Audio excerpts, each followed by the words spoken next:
Saya rasa ngantuk hari ini. Tidak. Sebenarnya saya lepas semalam pukul 12 saya tidur. Okey lah. Biasa 12. Ya, kalau lebih awal tidak dapat tidur kan? Ada nggak kamu sama saya?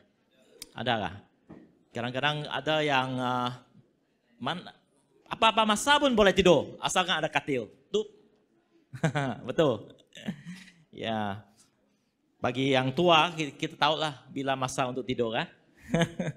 Oke. Thank you Brother Adelan dan juga tim worship dan juga multimedia yang ada bekerja keras dan juga penari-penari ya. Yang hari ini saya nampak 4 penari yang baru. Amen. So let's give them a big thank you for the effort that they have put. I think that is very good.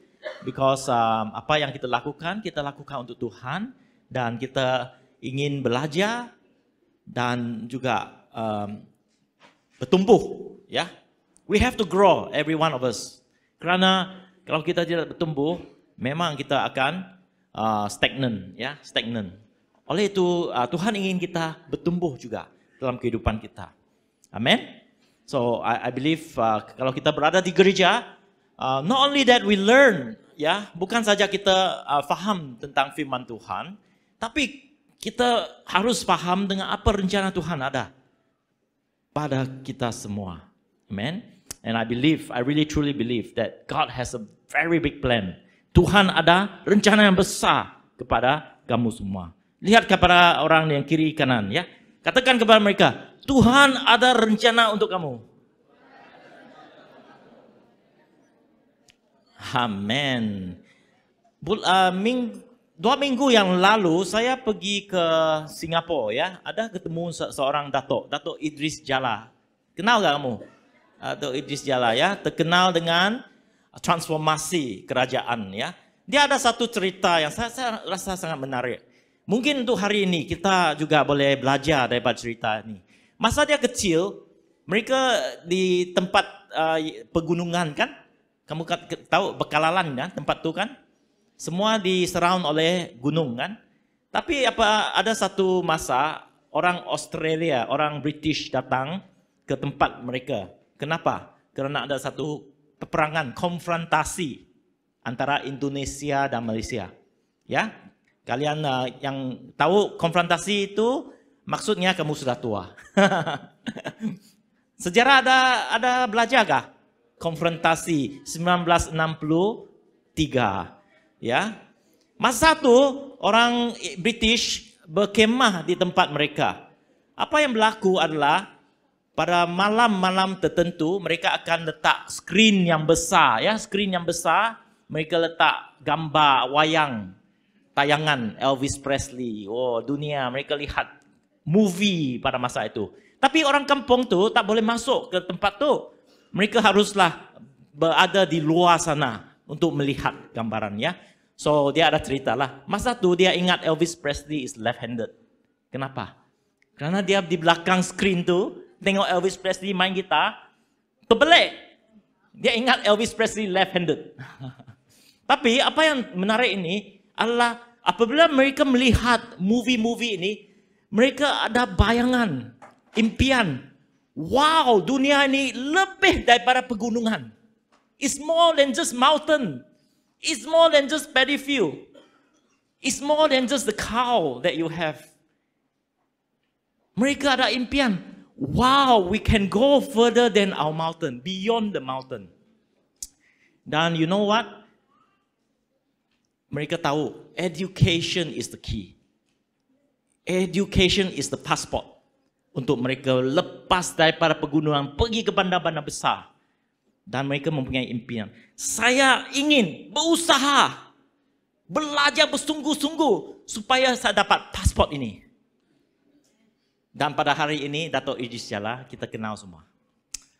Apa yang berlaku kehidupan dia. Sampai hari ini, dia boleh transform syarikat-syarikat, bahkan negara juga dengan idea-idea yang dia ada. Kerana apa? Kerana impian yang telah diberikan kepada dia oleh Tuhan. Dan pada hari ini, brothers and sisters, apa moral of the story is? Ya, mungkin kita dah belajar kita dari tempat yang luaran pergi ke Kuching. Let me tell you this. Kuching bukan yang terbesar. Siapa tahu apa tempat yang kita ingin pergi? You want to imagine? Some of you want to go bulan sudah. Maybe one day you want to go bulan, ya. Go to the moon, bukan bulan madu. Go to the moon, ya, okay. Maybe one of you say, wah, I want to venture to New York. Amen. I want to be established in Holland, Denmark, in Japan. Amen. This can be your dream.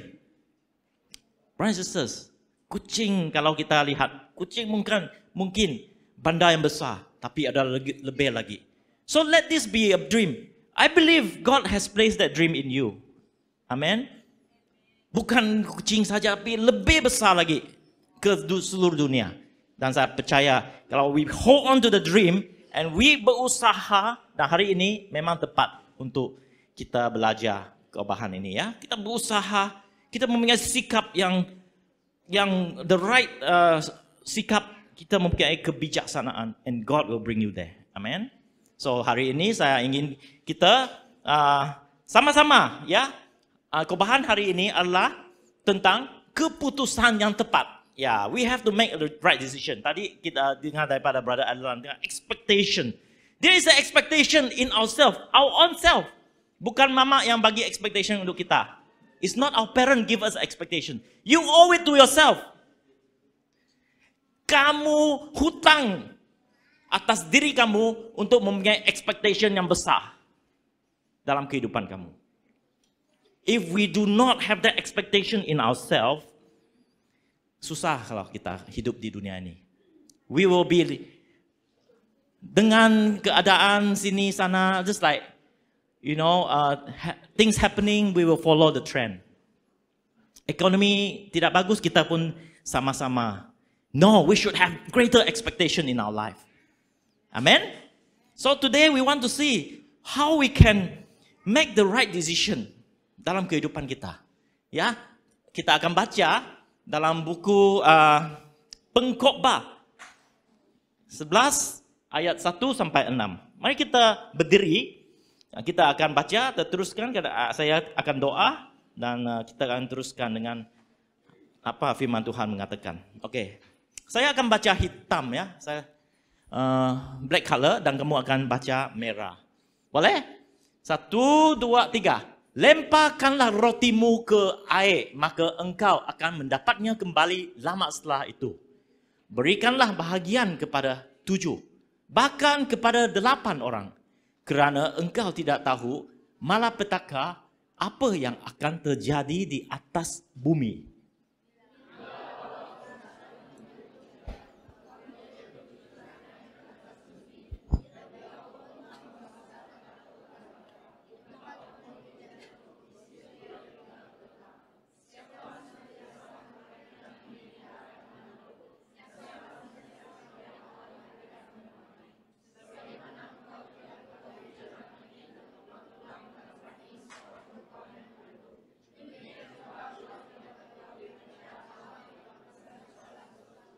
Taburkanlah benihmu pagi-pagi hari, dan janganlah memberi istirahat kepada tanganmu pada petang hari. Kerana engkau tidak mengetahui apakah ini atau itu yang akan berhasil.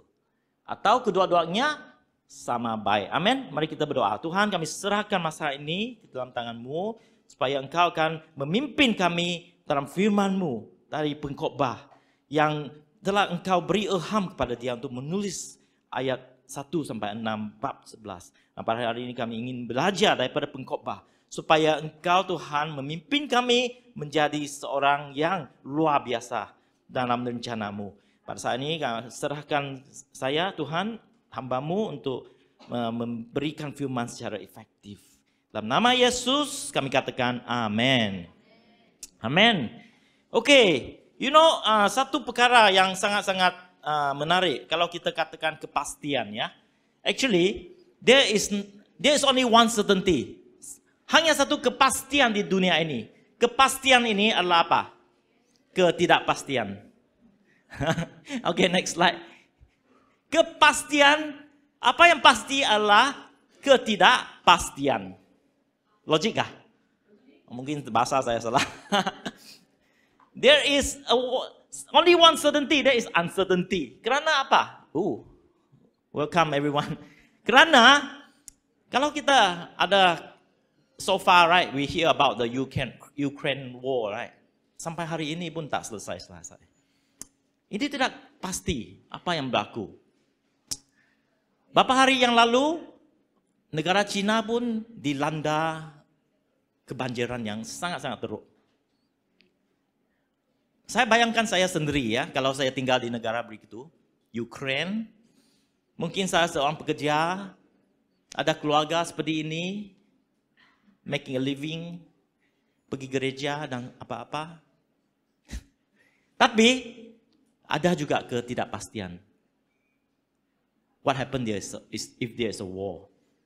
Semua pekerjaan, semua aset, semua kereta seperti itu habis hancur. Mungkin dibom. Negara China.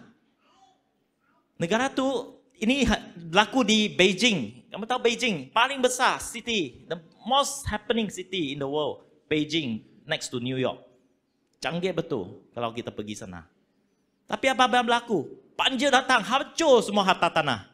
Kereta bagus pun hancur. Siapa ni baru beli kereta? Kalau dilanda banjir, hancur. Kesian. Sangat kesian. You invest so much in it. Tapi hancur juga. Ya. Whatever happen is, we cannot conquer. We cannot predict the future. Satu benda yang pasti, yaitu ketidakpastian. Ketidakpastian. Itulah yang dia dikatakan juga oleh pengkhotbah. Kalau kita ingin, kalau kita baca buku pengkhotbah, dia akan mengatakan semua sia-sia. Everything is meaningless. Kamu kerja hari ini, kamu tidur siang malam, kamu dapat duit dan kamu belanja. Dan kamu hari ini hidup, mungkin hari esok mati. Semua sia-sia. Tidak ada maksud. Tapi bagi kita,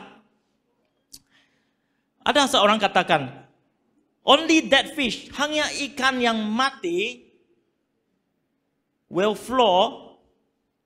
goes with the flow. Only ikan yang mati, hanya ikan yang mati yang mengikut arus. Ikan yang mati. Kalau ikan itu mati, dia akan mengikut arus. But we are not ikan yang mati, betul? None of us is a fish that is dead. I can imagine kalau ikan mati memang ikut arus, tapi ikan yang alive akan menentang arus. Oleh itu Tuhan ingin kita ketahui cara untuk menentang arus dunia ini. Dan Tuhan ada jawapan untuk kita. Walaupun natural disaster, semua perkara yang tidak dapat kita conquer, tapi tetap ada Tuhan. Contohnya, betulkah dalam kehidupan kita? Kalau kita ambil satu kertas ya, kamu list down semua perkara yang berlaku di dalam kehidupan kamu. List down, ya, list down. Dan di sebelah kiri kamu letakkan kotak-kotak kecil. Lepas kamu list down, mungkin 20 perkara, kamu tanya, adakah perkara ini terjadi atas usaha kamu? Atas kebijaksanaan kamu? Kalau ada, tick. Adakah ini terjadi atas apa yang kamu rencanakan? Kalau ada, tick. Kalau tidak ada, cross. Ya. Lepas itu kamu kira. Saya buat ni, saya tahu at least 70% luar jangkaan saya. Bukan saya rencanakan. It's not within my control. I never plan it. Seperti kenali isteri yang cantik molek ini. I never plan to marry her. Tapi Tuhan, wah, malam ini ada steak makan. Tapi Tuhan rencanakan.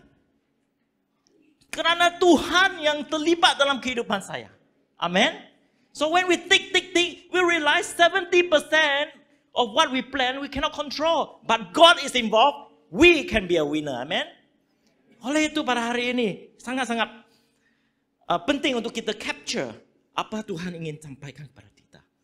Okay, the first point yang saya ingin sampaikan. Tak ada masa itu, timer sudah. Ada agak? Okay, first point saya ingin sampaikan adalah sikap. Sikap kita itu penting, ya. Sikap itu seperti pengkhotbah mengatakan, lemparkanlah rotimu ke air, maka engkau akan mendapat kembali lama setelah itu. Sikap menabur akan membuka peluang. Sikap menabur, walaupun roti itu kita katakan, sia-sia saja lempar ke air, tapi apa yang dikatakan oleh firman Tuhan adalah dia akan kembali lama, ya, walaupun lama, dia akan kembali setelah itu. Selepas itu ayat 2, berikanlah bahagian kepada 7, bahkan kepada 8 orang, kerana engkau tidak tahu malapetaka apa yang akan terjadi di atas bumi. Berikanlah kepada mereka. Menabur, sikap untuk menabur dalam kehidupan kita. Mungkin kita katakan, menabur itu apa? Harus ada keuangan saja dapat menabur. Mungkin, tapi saya katakan Tuhan tidak melihat begitu. All the resources datang daripada Tuhan. Termasuk masa kita. Naburkan masa kita. Termasuk melakukan benda-benda yang baik. Naburkan benda-benda yang baik. Kerana kita tidak pasti apa itu yang kita taburkan akan mendapat pulangan. Tapi saya pasti akan dapat pulangan. Amen. Next slide. Sikap menabur membuka peluang. Bersedia untuk menabur walaupun tidak pasti. Tapi dengan harapan semuanya akan menjadi baik. Amen. Semua akan menjadi baik. Kalau kita tahu bahwa di dunia ini apa yang pasti adalah Tuhan saja. Semuanya itu under the control of Tuhan. Yang akan menjadi baik. Harapan itu sangat-sangat penting bagi kita. Tabur bukan kerana kita untuk mendapatkan suatu kembali. Tapi tabur bahwa itu adalah satu kebaikan. Sikap untuk menabur. We sow because we believe that it's going to give a return. Okay, dulu saya pernah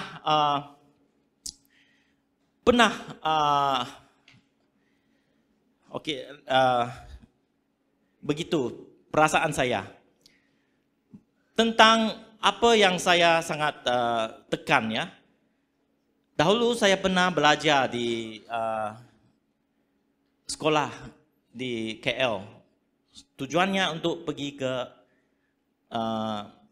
UK, United Kingdom. Lepas saya belajar 1 tahun, saya dapat offer. Itu menjadi peguam lah. Dapat offer daripada Sheffield University. Offer itu mengatakan saya dapat pergi ke Sheffield in United Kingdom untuk belajar khusus saya sebagai peguam. Saya sangat happy dapat tawaran itu. Tapi masalahnya apa? Perlu belanjawan. I have to cough up money. Saya tanya ibu bapa, Fama, scholarship Fama, father and mother, ya. Boleh saya dapat keuangan untuk pergi belajar? Mereka kata, okey, dapat. Kami akan usaha, seterusnya kamu pergi saja. Tapi saya tahu bahawa keadaan keluarga saya sangat-sangat rumit pada masa itu. Bapa saya tidak ada kerja kerana dibuang kerja. Dia ada court case sama employer dia. Masa itu sangat rumit dan mak saya pun rasa agak susah. Tapi bapa saya confident, dia cakap, kamu pergi saja. Walau apa-apa pun saya dapat tanggung. Wah. Tapi tidak, saya boleh, I can choose, I can choose my happiness untuk pergi ke sana. Or I can choose, it's okay. The happiness of my family. Saya tetap tidak akan pergi sana, saya akan berusaha di KL. Walaupun di Kuala Lumpur. And as a result, I find that hidup saya lebih bermakna. Apabila saya melakukan untuk kepentingan orang lain. Seperti keluarga saya. Daripada saya mengatakan, oke, tak apa, saya pergi. Saya memang happy pergi UK. Siapa tak happy? Kan? I can be selfish, yet I find it more meaningful. Kadang-kadang di dalam kehidupan kita, semua orang ingin cari kebahagiaan. Kehidupan itu kalau kita tanya semua orang, what do you want in life? I want to be happy. I want to have a good life. I want to enjoy. Yes, God created us to have a good life. Yes, God created us to be happy. Yes, God created us to enjoy the life in this world. But not at the expense of other people. Bukan dengan tanggungan orang lain. So apa yang kita lakukan, kadang-kadang kita harus perhatikan. Apa yang kita tabur itu, kalau kita katakan tabur, maksudnya kita tidak menabur ke dalam diri kita, tapi tabur kepada orang lain. That will give you more meaning dalam kehidupan. Your meaning, kalau kita taburkan dalam diri kita sendiri, although kebahagiaan orang lain kita tidak peduli, tapi kita sendiri yang bahagia, we will find at the end of the day, tidak ada makna. There's no meaning of life. You get what I mean? There's no meaning of life. Tidak ada makna, walaupun kita happy, tapi kita tidak menabur kebaikan kepada orang yang kita ketahui. Oleh itu, penting bagi kita menabur, sikap untuk menabur itu penting. Dan kita tabur kepada apa yang baik kepada masyarakat, kepada keluarga. Dan Tuhan akan memerhati. Karena Tuhan tahu our heart when we say, oh God, it's okay. I will move on. I will move on. Dan pada hari ini, saya sangat bersyukur. Saya juga dapat capai impian sebagai seorang peguam dan juga apa yang Tuhan promise, Tuhan juga beri. Terutamanya istri saya lah. Amin. So jangan risau. Kalau kita tabur, kita rasa, oh saya kekurangan. Tidak. Kita pasti, Tuhan pasti akan membawa kepulangan yang bagus. Of course, I want to encourage you, don't look at the pulangan yet. But look at what Tuhan is bringing you through. Mungkin kita katakan, oh saya tidak ada keuangan dan sebagainya. Tapi penaburan itu is more than just keuangan. Penaburan, sikap kita, how we help one another. How we share with one another. How we encourage one another. Di dalam gereja kita, I want to encourage everyone menabur. Oke, in Galatians, slide yang lepasnya. Menabur apa? In Galatians 6, 7-10. Ini yang dikatakan oleh Paulus. Jangan sesat, Allah telah membiarkan dirinya dipermainkan. Kerana apa yang ditabur orang itu juga yang akan dituainya. Sebab barang siapa menabur dalam dagingnya, ia akan menuai kebinasaan. Kalau kita tabur dalam daging, we will reap kebinasaan. Apa yang dimaksudkan? Oh, I just want to enjoy. Oh, I want to play game. Itu penaburan yang daging.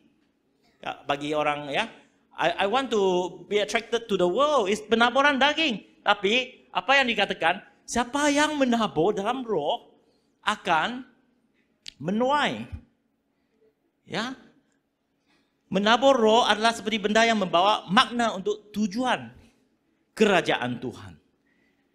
Menabur roh is to bring the expansion of the kingdom of God. Apabila kita melakukan kebaikan, itu satu penaburan supaya mereka mengenal Tuhan. Ini penaburan roh dalam kehidupan kita.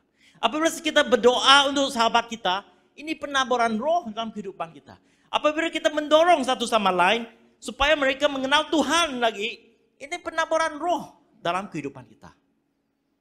Tuhan ingin kita berusaha menaburkan kebaikan in our life. Amen. Apabila kita mempunyai sikap begitu, keadaannya akan berubah. Karena Tuhan starts to notice in your life. How do you want to attract God? Is by doing good things. God will notice it. Amen. Do good things for His kingdom. God will notice it.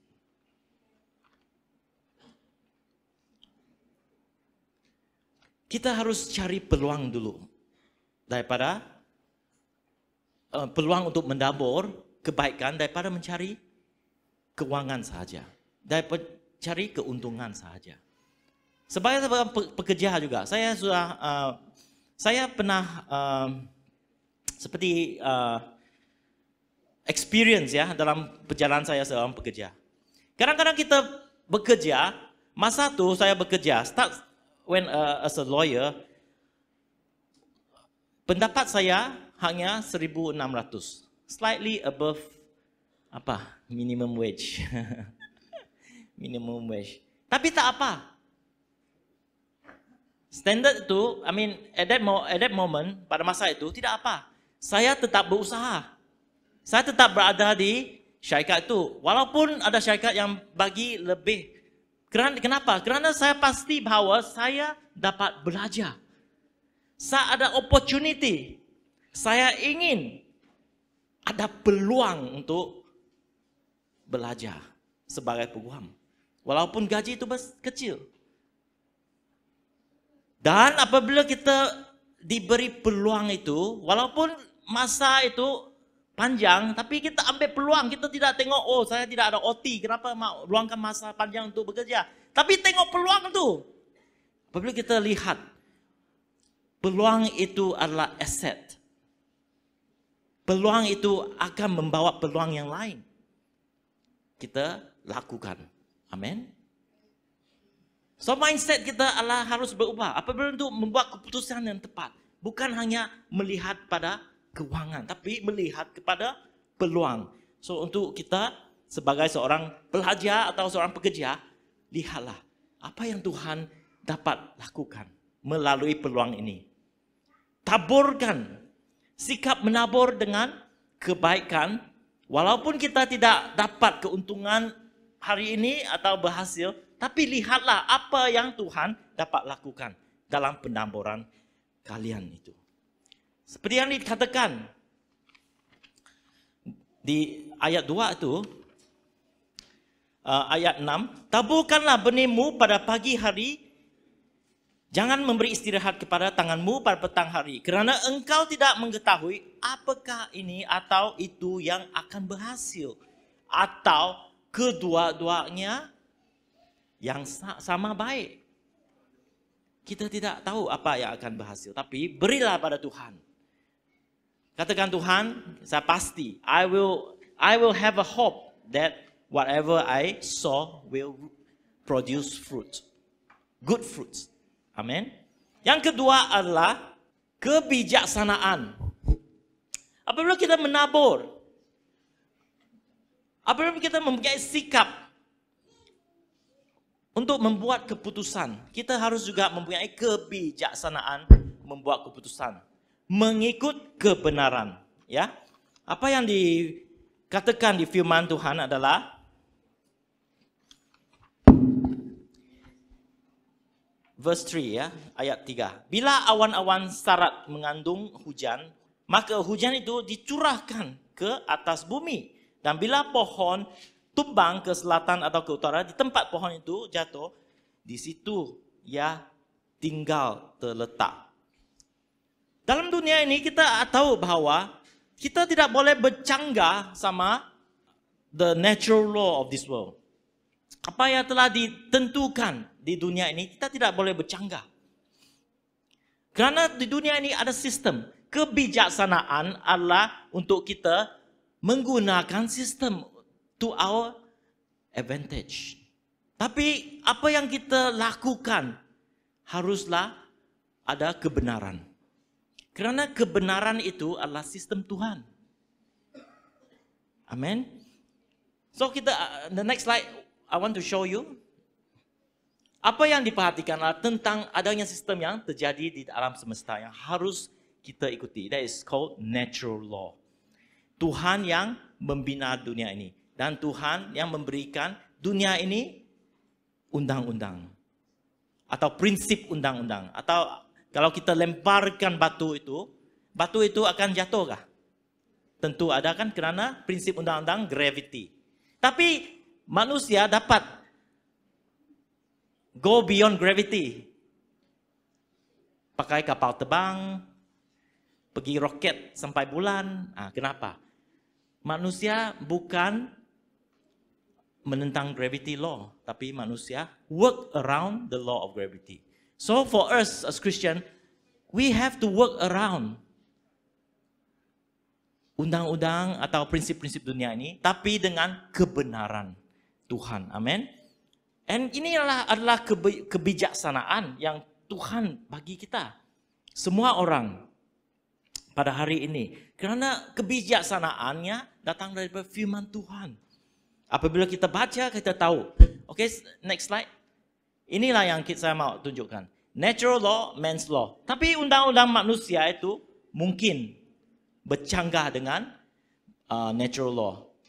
Pada hari ini kalau kita lihat, what is natural law between yang Tuhan cipta manusia, laki sama perempuan. Tapi man's law, laki boleh jadi laki, lelaki boleh jadi perempuan, perempuan boleh jadi laki, dan mereka boleh kawin sama-sama dan sebagainya. That is man's law. Tapi we have to come back. We have to believe. We know that Tuhan ada natural law untuk kita. Ini adalah kebenaran yang telah Tuhan berikan. Amin. Dan pada hari ini, bagi kita, bagaimana kita membuat keputusan dengan kebenaran daripada Tuhan. Ini yang saya mau tunjukkan. Membuat keputusan, next one. Membuat keputusan adalah sebegini. Kadang-kadang kita yang bekerja, mungkin kita ada masalah sebegini ya. Kita tahu apa itu benda yang boleh dibuat. Benda yang baik. Kita katakan putih, benda putih. No wrong ya, kalau kita lakukan. Ada benda yang jahat, hitam, yang tidak harus kita buat. Tapi ada kadang-kadang kita terlibat atau berada di tempat yang kita katakan gray area. Apa tuh? Benda yang tidak pasti, baik atau tidak. Ya, mungkin kita kerja, kita kenal dia. Ya. Atau kita sebagai pelajar, there will be time where we have to ask ourselves whether or not this thing is right. Kerana apa yang kita buat atau keputusan yang kita buat akan menentukan kehidupan kita. And this is very serious. If we do the wrong thing, kalau kita ingat benda itu grey, itu putih, dan itu sebenarnya hitam, then we'll be in a problem with God. Kita akan bermasalah dengan Tuhan dan orang-orang di keliling kita. So how do I know? How do I tentukan? Ada caranya ya. Satu adalah jangan buat keputusan ini bersendirian. Kerana keputusan ini melibatkan persepsi kita. Kadang-kadang persepsi kita hari ini putih, lama-kelamaan putih jadi kelabu. Kita ingat kelabu itu putih. Lama-kelamaan kelabu itu putih, kelabu itu hitam, kita ingat kelabu itu putih. Itu hitam, itu putih. You know? Our conscience will continue to shift. Kita perlu bersama dengan orang-orang yang kita kenali. Seperti di gereja, gembala kita. Untuk membuat keputusan yang tepat. Oke? Tanyalah mereka, saya berada dalam keadaan sebegini. Apa yang harus saya lakukan? Ya atau tidak? Tuliskan option. What is the option yang harus kita lakukan? Tuliskan dalam kertas. Option A, option B, option C.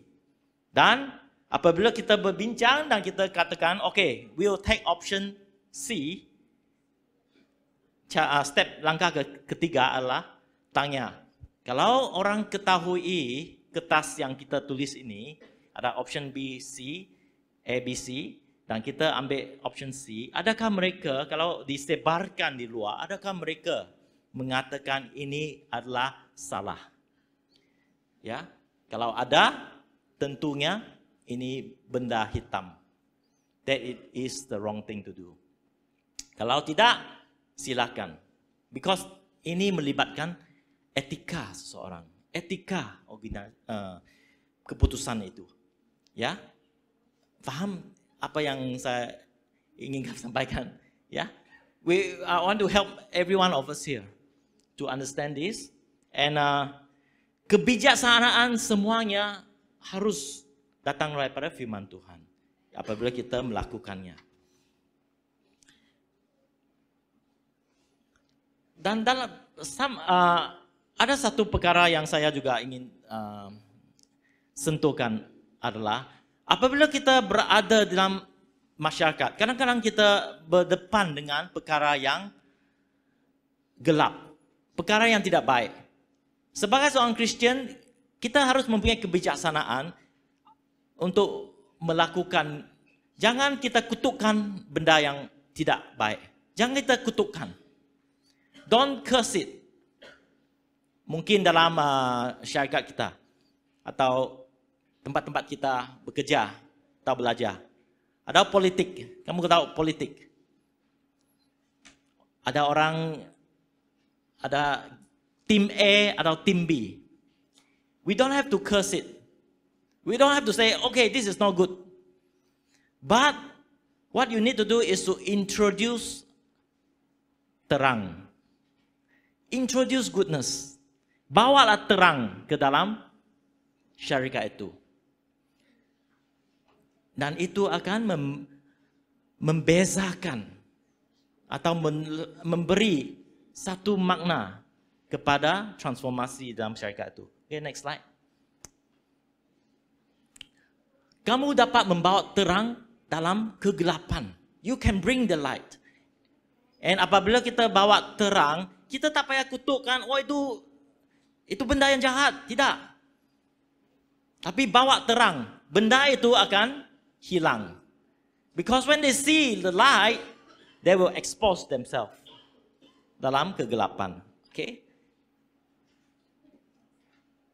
Amin. Kebijaksanaan dalam membuat keputusan. Bawalah kebijaksanaan dalam keputusan kita.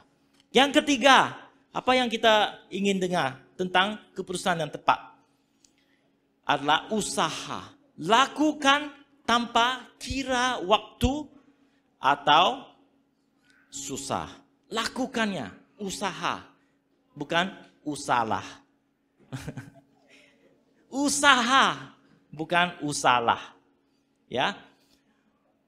Di ayat 6 nih, taburkanlah benihmu pagi-pagi hari dan janganlah memberi istirahat kepada tanganmu pada petang hari.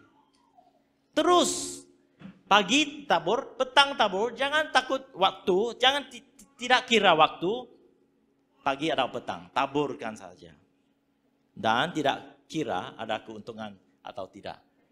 Kerana dia akan berhasil dan kedua-duanya sama baik. Amin. Kadang-kadang kita lihat, I notice at this period of time, we want things instantly. Semua cepat. Doa mesti ada answer. Betul? Kerana kita dalam live in this world, semua sudah connected.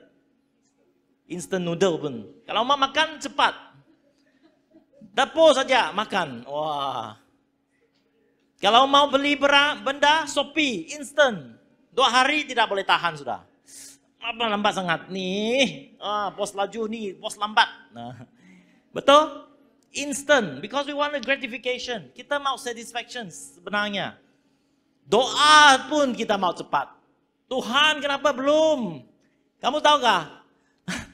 Musa 40 tahun baru dapat jawaban dia. 40 tahun. Kenapa ini berlaku? Kerana ada masanya, ada waktunya. When we are ready, God is ready. Amen. Dan sebenarnya Tuhan ingin kita belajar by doing first and then becoming. We have to do it first, then become. Kita berusaha, baru terjadi. Oleh itu Tuhan tidak akan karuniakan semua terus kepada kita. Kerana usaha ini adalah apa yang menyebabkan buktian iman kita. Walaupun kita tidak dapat, kita tetap lakukan. Ini membuktikan kita mempunyai apa? Iman pada Tuhan. Iman pada janji-janjinya. Kalau kita dapat terus, memang kita tidak akan, we will not appreciate what is in our life. Seperti anak-anak. Kalau saya dan Mina mempunyai 3 orang anak. Dan kadang-kadang kita tidak tahu bahwa ada masanya kita tidak akan memberi apa yang mereka minta. Kerana mereka harus belajar what is patient. Apa yang harus mereka. Dan juga pada masa tertentu. Kita tahu sebagai seorang bapa, kita tahu mereka belum sedia. Walaupun anak perempuan saya kedua, dia katakan kepada saya, Papa, saya tahu memandu. 15 tahun saja. Bapak, saya tahu memandu. Kerana saya selalu melihat kamu. Masuk gear. Dia ingat dia dapat. Adakah saya kata, oh begitu baik, kamu mandu. Esok bawa semua mereka pergi ke sekolah. Tidak. Tidak. Masuk gear nanti. Saya tahu, tidak mungkin. Ya. Walaupun dia ingat senang. Masuk gear dia. Dia tengok. Reverse depan. Dia tanya saya, apa tu L? Saya tak mau jawab dia. Nanti dia cuba habis aku. Tuhan juga tahu. Adakah kamu sedia menerima apa yang Tuhan sediakan untuk kamu? That is why God wants us to go through. Tapi satu benda yang pasti, dia ingin kita usaha. Dan Tuhan seperti Bapa. Kalau kita pikir benar-benar, sometimes it's very interesting. Seorang bapa kalau dia ingin mengajar anak dia berkongsi, ini cara dia. Dia akan, kalau kita ada 3 biji, saya 3 orang anak, saya ada 3 biji gula batu, apa yang harus saya buat untuk mereka belajar berkongsi? Kalau saya bagi seorang satu, fair kan? Tapi saya tidak dapat mengajar apa itu berkongsi. Karena mereka tidak tahu. But kalau saya bagi satu orang 3 biji dan saya mengatakan kepada dia, kongsikan gula batu itu. Kalau dia tidak kongsi, dia akan didisiplin lah. Dia akan memang kalau kita tidak sebut kongsikan, mereka tidak kongsi. Mereka katakan, oh ini saya punya, ini hak saya. Dan dua anak tu akan katakan, tidak fair, not fair. Puas aku dengar perkataan ini sebagai ibu bapa. Not fair. Ya kita harus ajarlah masa tu seperti Tuhan ajar kita. Berkat telah dicurahkan, apa yang harus kita gunakan. Adakah kita katakan, oh ini semua saya, hilang saya dari gereja.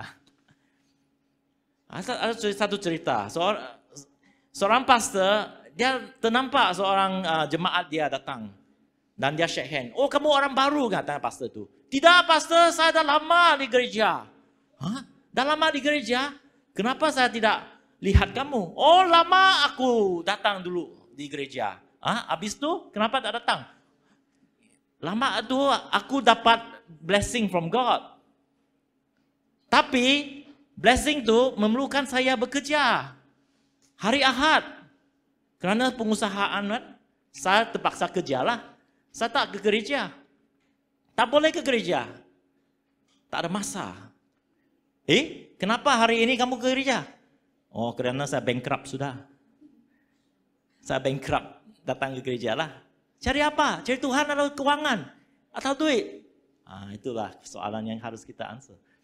Orang itu harus answer. Tapi apa yang kita pelajari daripada cerita ini? Kadang-kadang banyak orang ke gereja bukan cari Tuhan. Keuntungan daripada Tuhan. Ya, tapi Tuhan ingin kita belajar. Seek Him first, His kingdom and His righteousness. Biarkan apa yang Tuhan bagi, Tuhan akan bagi. Amin. What is more important is the process that God want us to go through. Okay, next one. Ada proses. Tuhan ingin kita melangkah dalam langkah yang baru. Tapi ini harus ada proses dia. Kamu ingat ada satu cerita yang Yesus lakukan. That is written in Yohanes, buku Yohanes. Tentang miracle yang pertama.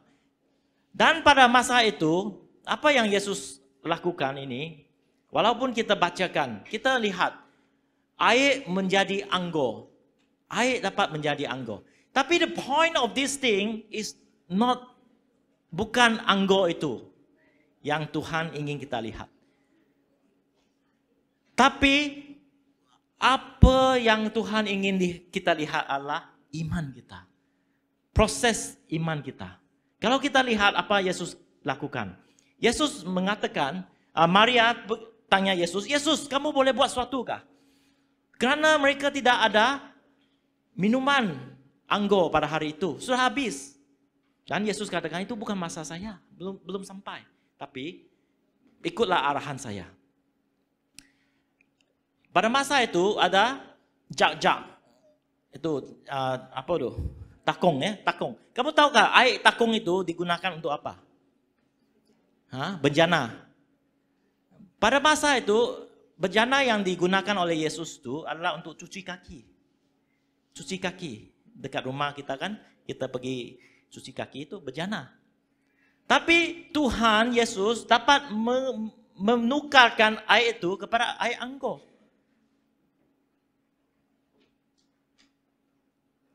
Tuhan juga dapat menukarkan keadaan kita walaupun kita tidak lihat.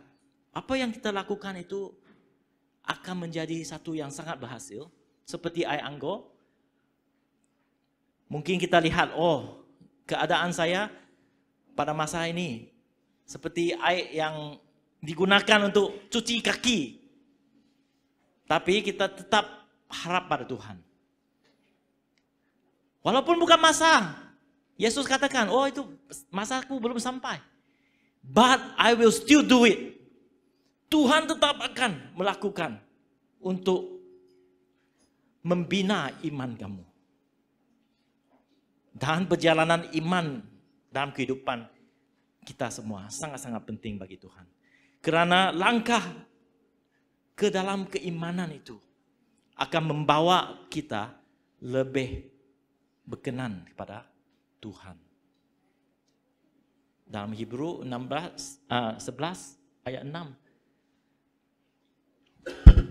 Hanya orang yang mempunyai iman yang dapat berkenan kepada Tuhan. Kerana mereka percaya pada Tuhan dan juga berdekat dengan Tuhan.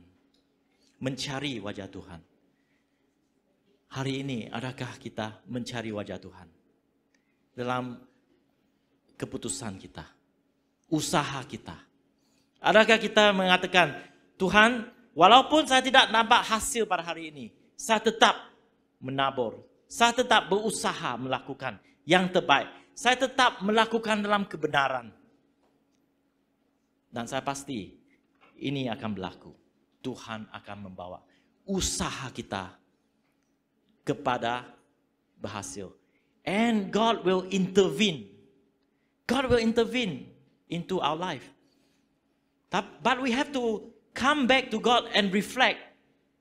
Setiap hari datang kepada Tuhan, senyapkan kehidupan kita dan telitikan kembali apa yang berlaku dalam setiap hari kita. Ini masa sunyi ya. Masa sunyi bagi setiap kita sangat penting. Tanya Tuhan. Berdoa bersama Tuhan. Bercakap sama Tuhan.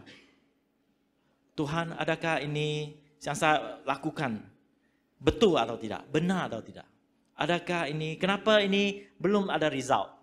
Adakah saya perlu melangkah ke lebih dalam lagi dalam cara saya? Adakah cara saya itu perlu dilengkapi dengan lebih lagi? Tuhan, bawalah orang untuk menolong saya. I have reached a ceiling. Help bring people to help me. Ini semua masa sunyi. kita dapat lakukan. Dan Tuhan ingin kita lakukan dalam masa ini. Kerana apabila kita bersama dengan Tuhan, kita cari wajah Tuhan, Tuhan akan membuka jalan yang baru. Far beyond our imagination. Saya ingin tutupkan, next one. Kesimpulan, sikap menabur membuka peluang. Kebijaksanaan untuk membuat keputusan yang benar, sikap, kebijaksanaan, dan usaha. Haruslah kita teliti dalam kehidupan kita. Dan percayalah Tuhan, God will intervene into our life. Saya ingin tutupkan dengan satu cerita. Saya dengar cerita ini daripada Datuk Idris Jala, ya, tentang apa yang berlaku masa pandemik. Pada masa pandemik dia mengatakan, ya, musician can come in. Pada masa pandemik, kamu tahu pandemik akan ada retrenchment dan sebagainya. Syarikat mereka adalah melakukan consultation, buat consultation untuk syarikat-syarikat yang untuk transform syarikat. Pada masa ini itu mereka hanya mempunyai 2 bulan untuk bayar gaji. Untuk bayar gaji employee syarikat itu. Dan mereka katakan kalau kita selepas 2 bulan kita mungkin kena tutup syarikat. Tapi apa yang berlaku masa itu adalah God's intervention. Kenapa? Kerana mereka pernah melakukan satu projek, ya. Projek itu mengatakan kalau kami akan bayar kamu selepas kami lihat keuntungan. They call it gain and pay. Dapat keuntungan kalau kamu datang ke syarikat kami, kamu buat consultancy, you implement the things that we are going to do. Kalau kita ada keuntungan, kita bagi gaji kepada kamu, syarikat kamu. Mereka pernah buat begitu untuk satu syarikat. Kamu tahukah, daripada seluruh syarikat yang mereka buat itu, pada masa pandemik itu, syarikat yang mereka lakukan dahulu, sebelum pandemik, syarikat ini dinamakan Top Glove. Kamu tahu Top Glove? Kalau kamu di corporate world, you know what happened Top Glove. Glove, pandemik berlaku. Semua syarikat tutup. Syarikat yang paling untung apa? Top Glove Malaysia. Melonjak share dia. Kenapa? Kerana Tuhan mencampur tangan. Kalau kamu tahu siapa Datuk Idris Jala, perjalanan dia dengan Tuhan. Kamu tahu apa yang Tuhan dapat lakukan. Walaupun kita tidak dapat lihat benda-benda di dunia ini dengan kepastian. Tapi saya pasti, siapa yang mencari Tuhan setiap hari akan diperbarui oleh Tuhan. Dan dalam perjalanan kita ini, Tuhan akan memberkati. Tuhan akan membawa pulangan kepada apa yang kita lakukan. Anang risau. Amin. Anang risau. Lakukan saja. Dengan usaha. Dengan sikap yang betul. Dengan kebijaksanaan yang benar. Mari kita datang kepada Tuhan hari ini. Dengan sikap ini. Sikap yang Tuhan inginkan. Dan saya ingin kita nyanyi lagu yang terakhir tadi.